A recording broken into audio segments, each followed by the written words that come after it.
예수님이 이 땅에 오셔서 하신 게 무엇일까? 예수가 누구이며 그리고 그 예수가 우리에게 기대하는 게 무엇일까? 이게 기독론입니다. 예수 그리스도가 오셔서 하신 일이 그리고 우리에게 기대하는 게 무엇일까? 그 얘기가 오늘 본문의 말씀에 있어요. 18절에서 예수가 나와 말씀하여 이르시되 하늘과 땅의 모든 권세를 내게 주셨으니 그랬어요. 그러면 이 말씀은 예수님께는 모든 권세가 있다. 그러면서 그분과 함께 했던 사도 바울은 뭐라고 표현할까? 에베소서 1장 10절에 보니까 하늘과 땅의 하늘과 땅을 어떻게 한다? 통일하러 오셨다는 거예요. 그러니 하늘에 있는 그 하나님의 통치가 이 땅에서도 통치가 이루어지는 거예요. 그러면 우리는 신앙생활하는 목적이 뭐냐? 옆에 분에게 여쭤봐요. 오늘 이 새벽에 왜 왔대야? 한번 여쭤봐요, 정말. 예? 뭐 때문에 나오셨어요? 자기 자신에게 물어보세요. 그러면 내가 잘 되고, 잘 먹고, 잘 살고, 이런 걸까? 아니면 성경이 말하는 대로 하나님의 나라를 확장하고 하나님의 뜻을 성취하는 게 목적일까? 자기 자신이 가장 먼저 잘 알 거라고 봐요. 우리가 계속해서 신앙생활하는 것은 하나님을 만나는 게 목적입니다. 여러분 동의하십니까? 저는 이 고백이 우리의 고백이 되어야 된다고 믿어요. 내가 신앙생활하는 모든 목적은 뭐냐? 하나님을 만나는 겁니다. 예수님을 만나는 겁니다.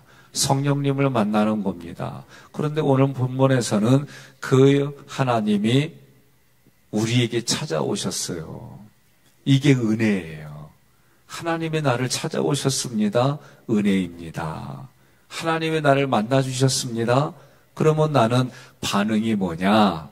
하나님의 은혜를 부어주시면 내가 그 하나님을 만나기 애쓰는 모든 게 진리예요. 하나님이 나에게 사랑을 베풀어 주시면 나는 공의로 대답하는 거다 말이요. 그런데 오늘 이 얘기에 어떻게 보면 예수님이 오셔서 우리에게 큰 사명을 주신 게 뭐냐? 그게 제자를 삼으라는 거예요. 그러면 제자를 삼을 수 있게 예수님은 어떻게 하셨을까? 관계를 맺었어요. 이 이전에 잘 보면 예수님이 제자들을 먼저 삼으시고 그들로 하여금 선포하는 과정들이 앞부분에 다 나와 있어요. 예수님이 오셔서 특별히 같이 있었던 분이 세 분의 제자예요. 그리고 그 세 분의 제자가 12명을 책임졌어요.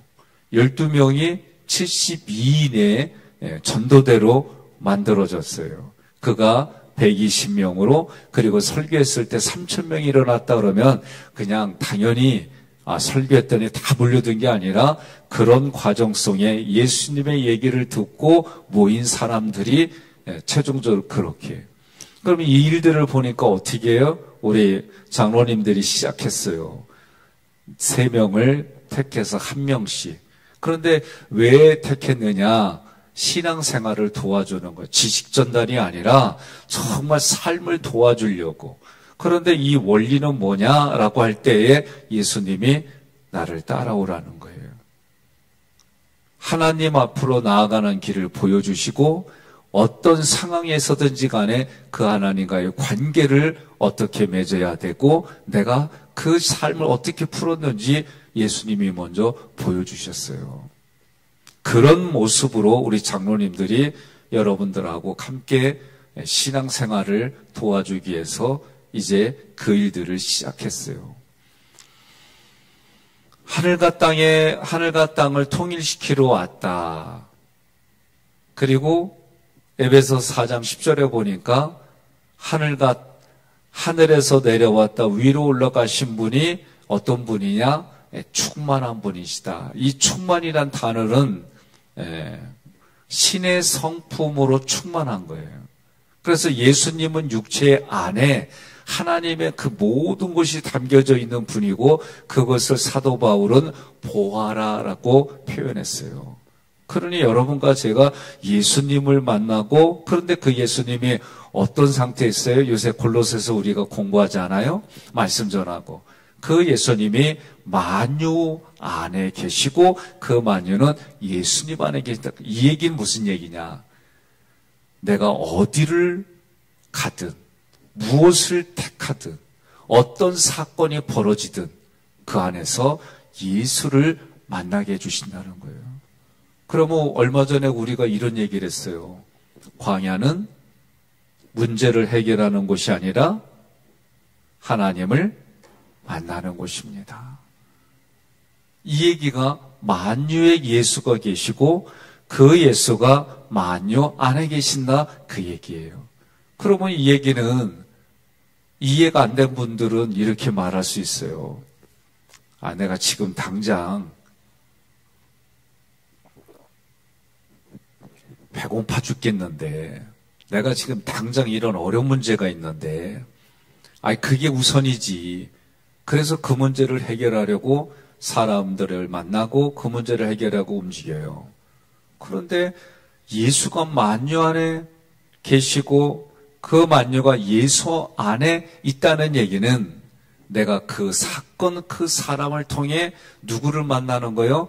예수를 만나는 거예요. 다시 말하면 하나님은 그 일을, 그 사건을 통해 예수님을 만나라고 하나님이 그 고난을, 어려운 문제를 내 앞에 배열해 주셨습니다. 다 연관돼 있어요. 그러면 우리는 예수님 내게 찾아와 주세요. 예수님, 이런 류의 기도가 아니라 사도 바울은 계속해서 지금 에베소서나 골로새서 이야기할 때 뭐라 그래요? 이미 내 안에 계신 예수님으로 선포했어요. 그래서 내 안에 계신 예수님을 보기 위해서 어떻게 우리의 눈이 열리고 마음에 하나님이 주시는 지혜와 이러한 모든 것들을 통해 내 안에 계신 예수님을 만나고 그분이 하는 음성을 듣고 우리는 그분을 만날 수 있도록 하나님 배열하신 그 어려운 일들이 원망과 불평이 아니라 하나님을 만나는 도구가 되는 거예요. 이게 내 신앙에 분명하게 서 있으면 성경의 말씀들이 이렇게 풀어지는구나라고 여러분과 저는 깨달아지는 거예요. 제자를 삼는다라고 할 때에 예수님이 선택해서 그들과 함께 먹고 마시고 살았어요. 이 경험이 있는 사람들을 사도라고 성경은 명령한 거예요. 사도가 누구냐? 예수님과 함께 먹고 마시고 그분의 육체에 손에 그 따스한 손길을 경험하고 그분의 따스한 눈길을 경험하고 그분의 따스한 그 사랑의 마음이 무엇인지 먹고 마시고 함께 했던 제자들이 사도라고 불리는 거예요. 바울은 12 제자들이 볼 때에 그런 일이 없었다. 그런데 사도 바울이라고 본인도 얘기를 해요. 왜 그럴까? 다메섹 도상으로 그가 걸어갈 때요. 바울이 걸어가는 목적이 뭡니까? 예수 믿는 사람들을 잡아다가 죽이고 패고 감옥에 가두려고 그렇게 걸어가는 중이었어요. 성경은 우리에게 말합니다. 우리가 죄인 되었을 때에 심지어 하나님 앞에 원수 되었을 때에 하나님은 먼저 우리를 사랑했다라고 표현하고 있어요. 지금 우리에게 이 구절은 매우 중요해요. 내가 원수 같은 짓을 하고 있는 중에도 하나님과의 관계가 멀어졌다고 생각하는 그런 상태에 있어도 그런데 이 새벽에 오신 분들은 다 어떤 마음이에요? 그래도 내가 하나님 따라가려고 합니다. 하나님 말씀에 내가 순종하려고 하는 그런 분들만 새벽에 와요. 눈이 오든지 비가 오든지 코로나가 오든지 우리는 이 자리에 오는 거예요. 그 이유가 뭐예요? 내 마음에 그 하나님을 사랑하고 고백하는 애티튜드, 반응이 있기 때문에 그런 거예요. 그러니 오늘 성경은 오늘 마태복음의 마지막에 예수님이 이 땅에 오셔서 하신 말씀이 뭐냐? 제자 삼으라는 거예요.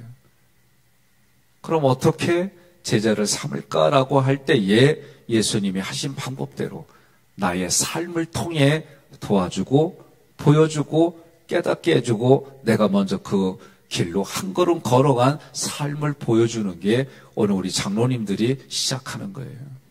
때로는 어떤 분에게는 그냥 지식에 전달되어지는 것만 볼 수 있어요. 또 막연하게 어떻게 도와줘야 될까? 그럼 어떻게 해요? 그 사람을 위해서 기도해주고 생각하고 그리고 교제를 하는 거예요.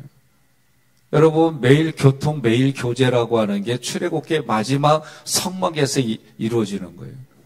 그러면 성막으로 왜 이끌었느냐라고 할 때에 삼일체 하나님과 매일 교통하라고, 삼일체 하나님과 매일 교제하라고. 이 새벽에 여러분과 제가 이 새벽에 나와서 하나님과 교통하고 교제하는 내용을 자기 자신에게 물어봐요. 어떤 내용일까? 내가 정말 하나님과 교제하고 교통하는 모습의 내용들이 무엇일까라고 한번 물어본다면 여러분의 태도가 달라지지 않을까? 내가 기도하는 내용들이 달라지지 않을까? 우리가 사람을 만나도 어떻게 만나요? 친한 사람만 만나는 경우도 있어요. 그런데 성경을 읽다 보면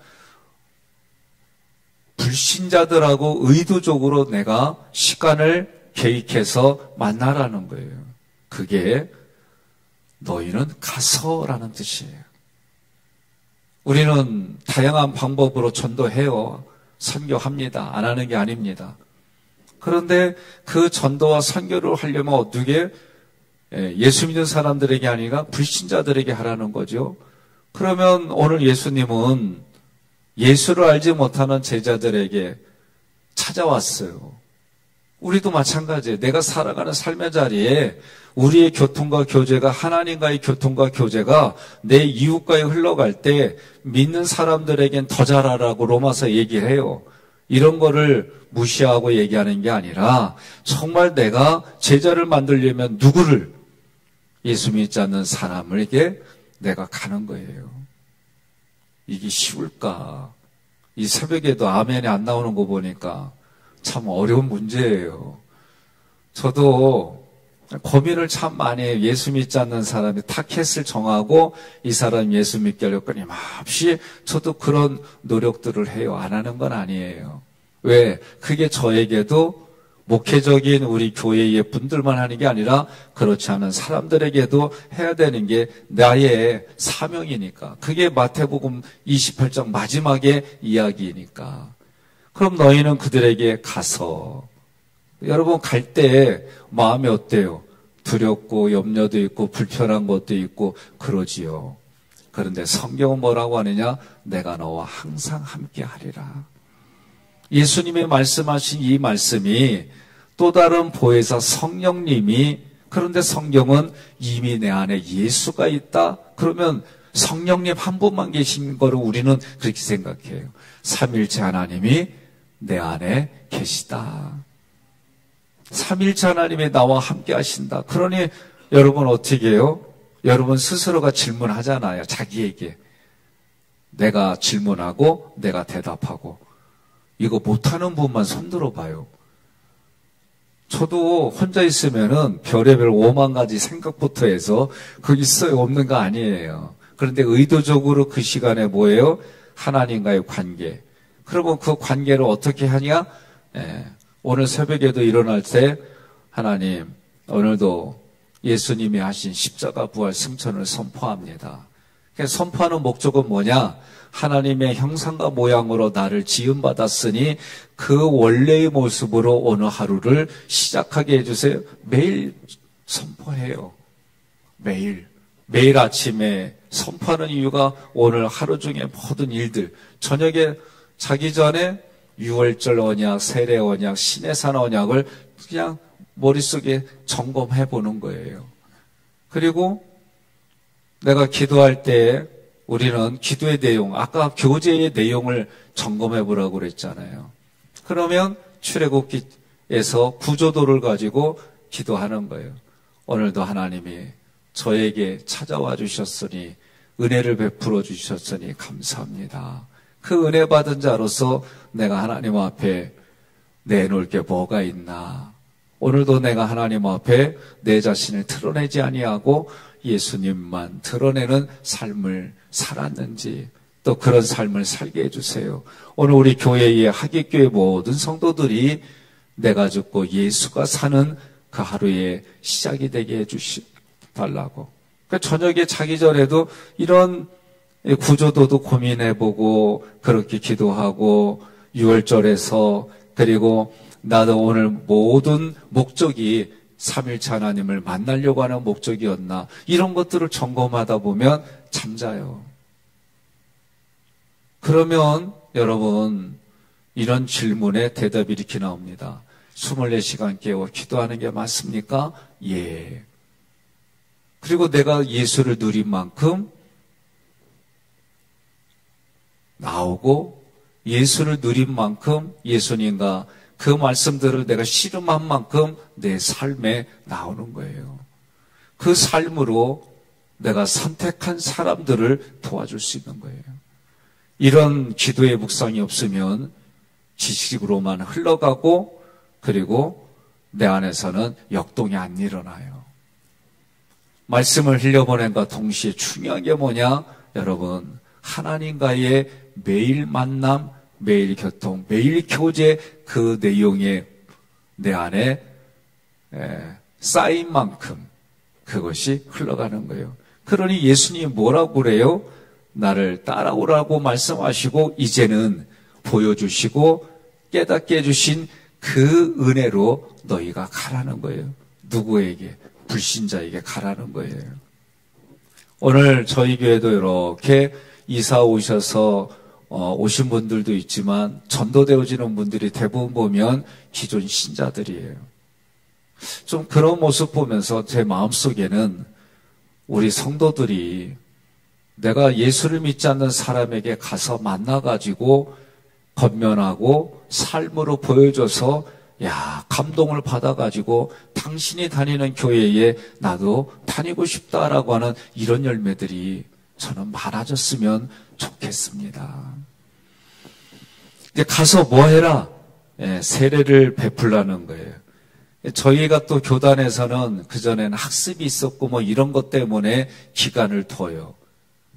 또 한쪽에서는 제 마음속에서는 이제 오늘 내일 하는데 병상세례를 주는 경우도 있고 좀 다양한 부분이 있지만 그래도 예수를 믿으려고 한다면 꼭 그 기간을 생각은 하지만 그래도 본인이 세례를 받게 된다면 줘라. 저는 그렇게 목회를 해요. 교단에서는 1년이라는 시간을 두고 그 사람을 점검하고 세례를 주라는 거예요.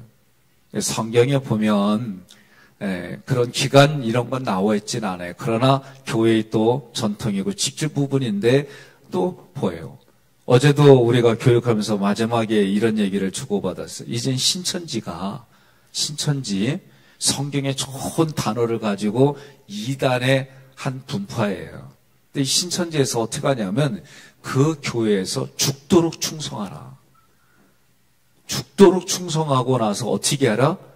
그래서 사람들이 인정받고 집사가 되고 권사가 되고 장로가 되고 그래서 그 자리가 아주 단단하면 그 다음에 하는 게 뭐예요? 목사 쫓아내는 거예요. 지금 이게 조금씩 밝혀집니다. 그래서 뒤에서 험담하고 균형을 흐트러뜨리고 교회 이간질하고 옆에 분한테 물어봐요. 신천지 아니냐? 물어봐요.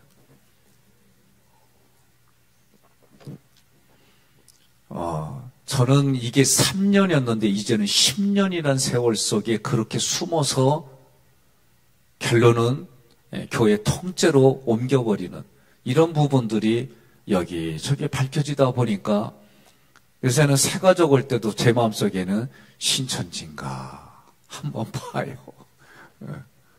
그러니 이렇게 서로를 의심하게 만드는 이런 세상 속에서 예수님은 우리 내면에 함께 해주셔서 분별력을 주고 때를 따라 도와주시고 그리고 세례를 받는 그 사람들에게 뭐라고 그래요? 내가 너와 항상 함께하리라. 그러면서 우리가 보여줄 게 뭐냐? 가르쳐 지키게 하라는 거예요. 그럼 어떻게 해요? 오늘 우리 장로님들이 이제 목회자만 전달하는 게 아니라 장로님들이 말씀을 전해요. 그런데 장로님들만 말씀을 전하는 게 아니라 권사님들도 말씀을 전해요.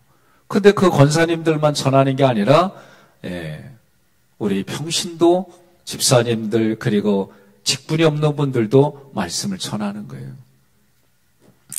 2박 3일 동안 저는 장로님 한 분 그리고 안수 집사님 한 분을 그 자리에 초청을 했어요.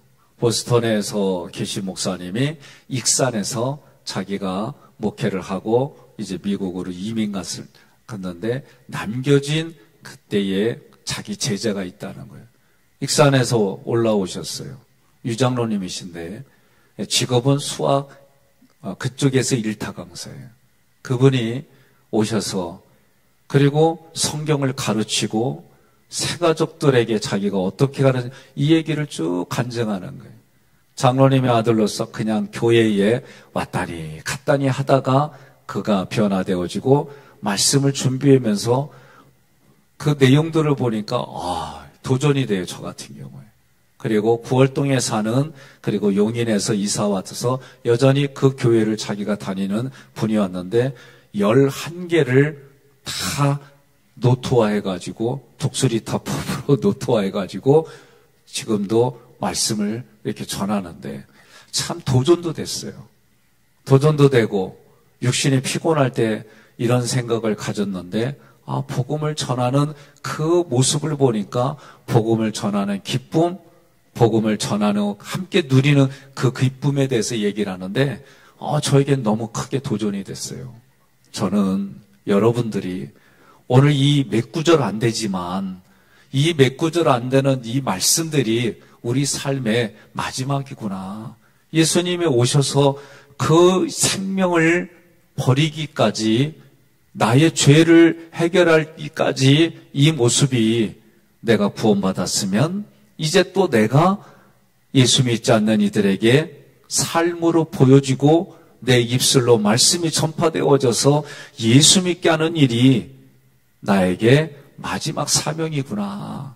저는 이 사명이 예수님의 선포되어진 사명이 오늘 여러분과 저에게도 가득 차서 매일매일의 삶에 원복을 선포하고 주무실 때에는 내 마음을 성찬해 나가며 그리고 이런 일들이 이 성경 말씀을 통해 우리의 내면이 깨달아지고 말씀을 통해 우리의 삶이 업그레이드 돼서 누군가에게는 선한 영향력이 흘러가는 인생으로 살아가시기를 주님의 이름으로 소망하고 축복합니다.